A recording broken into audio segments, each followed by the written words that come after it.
ගැඹුරු විෂයක්. 2027 A-level කරන ඔයා රසායන විද්‍යාව නැත්නම් කෙමිස්ට්‍රි විෂයක් විදියට තෝරගත්තා නම් 2027 A-level exam එකේදී ඔයාගේ කෙමිස්ට්‍රි A සාමාර්ථය සඳහා සාර්ථකව නිර්මාණය වුණු වැඩ කොටසක් අපේ ක්ලාස් එකේ තුල ක්‍රියාත්මක කරනවා. අපේ පන්ති ඉතාමත්ම කෙටි කාලයක් තුළ විශ්වාසය සහ පසුගිය අවුරුදුවල අක්කල අයියලගේ ප්‍රතිඵල මත ගොඩනැගුණු පන්ති. මේ පන්ති වලට සහභාගී වෙන ඔයාට පළවෙනි වාර විභාගයේ සිටම පන්තිය තුළ වැඩිම ලකුණු ලාභීන් බවට පත් වෙන්න ඒ අදාළ පුහුණුව ප්‍රශ්න පත්‍ර ඒ වගේම තීරි කොටස් ඒ සෑම දෙයක්ම ඔයාලට තේරෙන විදිහට ඉතාමත්ම හොඳින් ප්‍රමාණිකවලව අපි පන්තිය තුළ සාකච්ඡා කරනවා. මතක තියාගන්න පුතේ මාස 6කට පෙර විෂය නිර්දේශය ආවරණය කරන අනිවාර්යයෙන්ම සියලුම දරුවන්ට කෙමිස්ට්‍රි විෂයට ඒ සාමාර්ථයක් ගන්න පුළුවන්. ඉංග්‍රීසි මාර්ගය සහ සිංහල මාර්ගය වෙන වෙනම පන්ති පවත්වන ක්ලාස් එකක් විදියට අපේ ක්ලාස් එක හඳුන්වන්න පුළුවන් වගේම විශ්වාසය සහ ප්‍රතිඵල මත ගොඩනැගුණු ඉතාමත්ම කෙටි කාලයකදී ස්ථාවරත්වයට පත්වෙච්ච පන්තියක් තමයි අපේ පන්ති. අපේ භෞතික පන්ති වගේම ඔන්ලයින් ක්ලාස් පටන් ගන්නවා අපි මාර්තු 30 ඉඳලා මුගේගොඩ සැසික් ආයතනය, කඩවත සයන්ස් ඉමේජ් ආයතනය සහ රත්මලාන විදුරමි ආයතනය ඊට අමතරව ඔන්ලයින් ඔස්සේ ලංකාව පුරා ඉන්න සියලුම දරුවන්ට අපේ පන්තියත් එක්ක සම්බන්ධ වෙන්න පුළුවන්. ඉතින් මම ආරාධනා කරනවා 2027 A-level කෙමිස්ට්‍රි තෝරගත් දූල පුතාලට කිසිම බයකින් තොරව පළවෙනි දවසේ ඉඳන්ම ඔයාට ඔයලෙල් දැනුම කොච්චර අඩු වුණත් කෙමිස්ට්‍රි සම්බන්ධව පොඩි බය වීමකින්වත් තොරව අපේ පන්ති වලට සහභාගී වෙන්න හැම දරුවෙකුටම ඒ සාමර්ථ්‍යයක් ගන්න පුළුවන්. පළවෙනි වාර විභාගයේ සිටම ලකුණු 75ට වැඩිය ලබා ගන්න පුළුවන් විදියට පළවෙනි දවස් නමක් ඔයාලා සූදානම් කරනවා. එන්න අපිත් එක්ක සම්බන්ධ වෙන්න අනාගතය ඉතාමත්ම ඉහළින් දකින්න සාර්ථක පියවරක් විදිහට අපිත් එක්ක සම්බන්ධ වෙන්න. මගේ නම සදිනක. මට කෙමිස්ට්‍රි වලට A එකක් තියෙනවා. මම ටීචර් ක්ලාස් එකට ආවේ මාස A level වලට මාස 8කට කලින්. එතකොට මට ගොඩක් ඒවා කෙරිලා නැහැ. මම ඕගනික් වලින් තමයි පටන් ගත්තේ. ටීචර් ක්ලාස් එකේ ගොඩක් වැඩ කෙරුණා. ඒ වැඩත් මම කරගෙන ගියා. ඊළඟට ටීචර්ගේ පේපර් ක්ලාස් එක වෙනම තියෙනවා. ඒකේ පේපර්ස් කරලා ඒවා සාකච්ඡා කරන ඒවාටත් ගිහිල්ලා ඒවත් නැවත කළා තමයි මම ඒක ගත්තේ. ආස්ටර්න් ටෙස්ට් එකේ මට 87ක් තිබ්බා. ඒක අපේ සෙක්ෂන් එක වැඩිපුරම තිබ්බා මට. මුලින්ම නෙවෙයි මට මාස 3ක් විතර පහ වුණා මිස්කි ක්ලාස් එන්න. ඒ වුණාට මට ඒ මාස 3 කෙරිච්ච වැඩ ටික කවර් කරගන්න පුළුවන් වුණා. මම මිස්කි රෙකෝඩින්ග්ස් ඉල්ල ගත්තා. මට Facebook කරහා තමයි මට ටීචර් පන්ති ගැන හම්බුනේ. ඊට පස්සේ මම ටීචර් පන්තියට ගියා මට ලොකු වෙනසක් දැනුණා. මොකද ටීචර්ගේ හැම තීරි පොයින්ට් එකක්ම පොයින්ටෙන් පොයින්ට හොඳ එක්ස්ප්ලනේෂන් එකක් ටීචර් කියලා දුන්නා. කෙමිස්ට්‍රි ක්ලාසස් ගැන හොය ඉන්නකොට මම ටීචර්ගේ පෝස්ට් එහෙම දැක්කා සෝෂල් මීඩියා වල. එතකොට ටීචර්ගේ රිසල්ට්ස් දැක්කා. ඒ වගේම ටීචර් කරන දේවල්, ටීචර් පන්ති වල ප්‍රැක්ටිකල්ස් කරන හැටි, ටීචර්ගේ ටියුටෝරියල් පැක්ස්, ඊට පස්සේ ඒ ටීචර් කොච්චර ළමයි වෙන්නේ මහන්සි වෙනවද කියන එක මම ඒ ටීචර්ගේ කලින් වීඩියෝස් වලින් ඉඳන් දැක්කා. එතනින් මම මොටිවේට් වුණා මේ කෙමිස්ට්‍රි ක්ලාස් එකට එන්න. ඒ වගේම මේ මොටිවේෂන් එක මම ආවා වගේම අදටත් මම ඒ විදිහටම වැඩ කරනවා. මම මේ ක්ලාස් එකට නෙමෙයි ආවේ. මම ක්ලාස් කීපයකටම ගියා. ඒ කියන්නේ තව ක්ලාස් එකට යන ගමන් තමයි මම මේකට ආවේ. එතකොට මම ටික දවසක් එද්දී නිකන් මට තේරුණා. ඒ කියන්නේ මම මුලින්ම නිකන් ටෙස්ට් කරලා බැලුවා මිස් උගන්නන හැටි හොඳද මට තේරුණා කියලා. ඊට පස්සේ මම ටික දවසක් එද්දී මට තේරුණා මිස් ගොඩක් සරලව උගන්නනවා. ඒ කියන්නේ කියලා දෙන්න දේවල් උනත් සෑහෙන්න හොඳට තේරෙනවා. මම මිස්ගේ ස්පෙෂල් ගෲප් ක්ලාස් එකට යන්නේ. මිස්ගේ රත්මලානේ ගෙදර තියෙන. ඒකෙදී මම ගොඩක් මුලින් ක්ලාසස් වලට ගියා. A level වලට කෙමිස්ට්‍රි ක්ලාස් එකක් තෝරද්දි ගොඩක් ක්ලාසස් වලට ගිහිල්ලා ටෙස්ට් කරා. ගෲප් ක්ලාසස් වලට තමයි ගොඩක්ම ගියේ.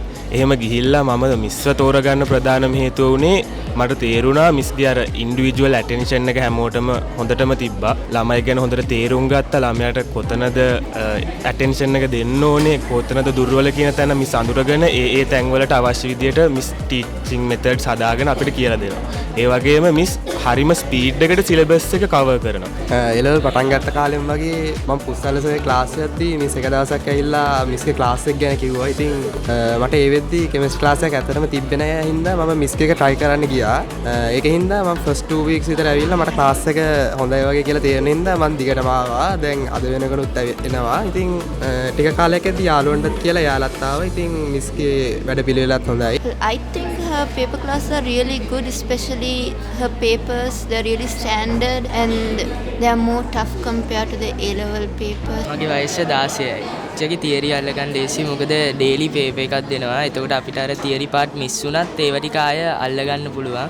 ඒ විතර නෙමෙයි ටීචර්ගේ නෝට් එක කම්ප්ලීට්. ඒක නිසා තියරි අල්ලගන්න අමාරු වෙන්නේ නැහැ. මිස් හැමදාම උදේ කරන වීක්ලි රිවිව් එකෙන් අපි කොහොමත් මිස් කියපු දේවල් තමයි කියන්නේ මිස් කලින් ගන්නපු දේවල් තමයි රිවිව් ගන්නෙ. ඒ හින්දා අපිට අපේ ස්ටඩීස් වල බෙනිෆිට් වෙනවා. මොකද අපි කරන මේ කියන්නේ අපි කලින් කරපු දේවල් රිවිව් වෙන හින්දා ඒ හින්දා අපි මං හිතනවා ඒ වැඩේ මාර සාර්ථකයි කියලා. මොකද අපිට විභාගයට ගියාම එක්සෑම් එකේ අපිට හොඳට ෆේස් කරන්න පුළුවන්. මොකද මිස් ඒ රිවිව් එකේ හැම වෙලාවම දෙන්නේ එක්සෑම් එකට බෙනිෆිට් වෙන ඒවා. ඒවම තමයි එක්සෑම් එකේ අහන්නේ. ඊට මං හිතනවා ඒක මාර විදිහට බෙනිෆිට්. මට නම් ගොඩක් මුද වුණේ පේපර් ලියන්න තියෙන බය අඩු වුණා. ඒ කියන්නේ සාමාන්‍යයෙන් පේපර් එකක් මුලින්ම දුන්නට පස්සේ කොච්චර තියරි දැනගෙන හිටියත් අපිට එකපාරටම බය හිතෙනවා. දැන් පේපර් ක්ලාස් එකේ අපි පේපර් ලියන්න ඒ වගේ මේ පේපර් වලට තියෙන බය අඩු වුණා. සාමාන්‍යයෙන් දැන් පාඩම් කරන්න නැති වුණත් පේපර් එකක් දුන්නාම ලියා ගන්න පුළුවන් මට්ටමට ඒ පේපර්ස් ලියන එකෙන් අපිට හුරුුණා.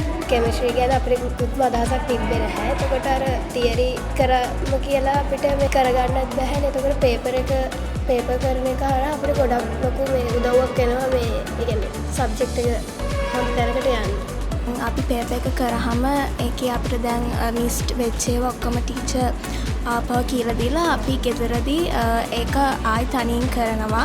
ඊට පස්සේ අපි ආපහු ටීචර් කියලා දුන්න එක බලලා ආයි කරනවා. ඊට පස්සේ ඒක අපි වීක්ලි අපි අපේ මාර්ක්ස් දාලා අපේ ප්‍රෝග්‍රස් එක අපිට බලා ගන්න පුළුවන් කොහොමද කියලා. ඒකෙන් අපි ඉම්ප්‍රූව් වෙනවා ටික ටික. Chemistry is the easiest subject for me as Miss Nadisha Fernando teaches really well. She's really doing hard work towards our chemistry subject. Chemistry මට ඇත්තටම ලේසි. මම මිස්ගේ ක්ලාස් ආවට පස්සේ මට ඇත්තටම ලේසි වුණේ. ඒ කියන්නේ මම මිස්ගේ ක්ලාස් ආවේ පොඩ්ඩක් පරක් වෙලා. බට් ආවට පස්සේ නම් මට මේකේ ඇතුළේ තියෙන වර්කින් ප්‍රොසෙස් එකේ ඔක්කොම ටික ඇත්තටම ඇල්ලුණා. මිස්ගේ පේපර්ස් කරන එක, මිස්ගේ ක්ලාස් එක ඇතුළේ අපි ටියුට්ස් කරන එක. මිස් එක්ස්ප්ලেইন කරන දේ තියරි හරියම පැහැදිලි. ඒක සැරෙන් තේරෙනවා. වෙන ක්ලාසස් වලට අපි ගියත් ඒවයි ගොඩක් මේ තරම් නම් පේපර්ස් කරේ නැහැ.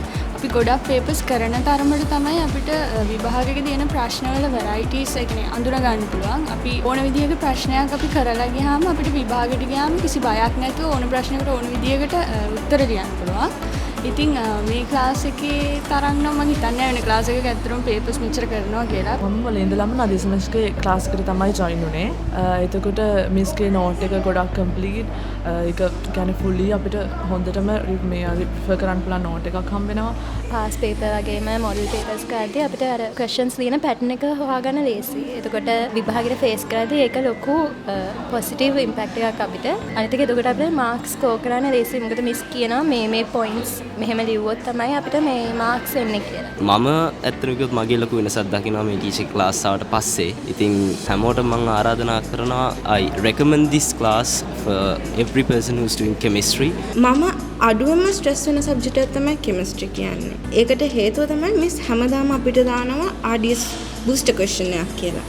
ඒක දාන්නේ මිස්ගේ ටෙලිග්‍රෑම් ගෲප් එකේ. ඒක කරාම අපිට හොඳට දේවල් මතක හිටිනවා. RDS කියන්නේ නම් හොඳ වැඩ පිළිවෙලක්. මොකද අපේ දවස ගානේ තියෙන නොලෙජ් එක අපිට සතිය ගානේ at least දවසට එකපාරක්වත් අප්ඩේට් වෙන්න ඕනේ. දවස නම් ටිකක් ඒක දැනුණා ගොඩක් පාඩමේ මැදකින්ද ගියේ. ඒකින්ද මිස් ගැන ඒක කතා කරලා දැනගද්දී එයා කිව්වා මෙහෙම රෙකෝඩින් ටික දෙන්න පුළුවන්. ඒ ටික බලලා ඒ ටික ස්ටඩි කරලා එහෙම එන්න කියලා. 15 ස්ටුඩන්ට්ස් ලටම මිස්ගේ පර්සනල් ඇටෙන්ෂන් එක හම්බ වෙනවා. එතකොට මිස් එක්කෙනාගෙන් එක්කෙනා ඇනලයිස් කරනවා. එතකොට අපේ අර පර්සනල් ප්‍රෝග්‍රස් රිපෝට් කියලා එකක් තියෙනවා. එතකොට එක එක්කෙනා කොහොමද ඩෙවලොප් වෙන්නේ, එතකොට ප්‍රෝග්‍රස් එක අපිට හොඳට මෙෂර් කරගන්න පුළුවන් මිස්ගේ ස්පෙෂල් ගෲප් ක්ලාස් එකේදී.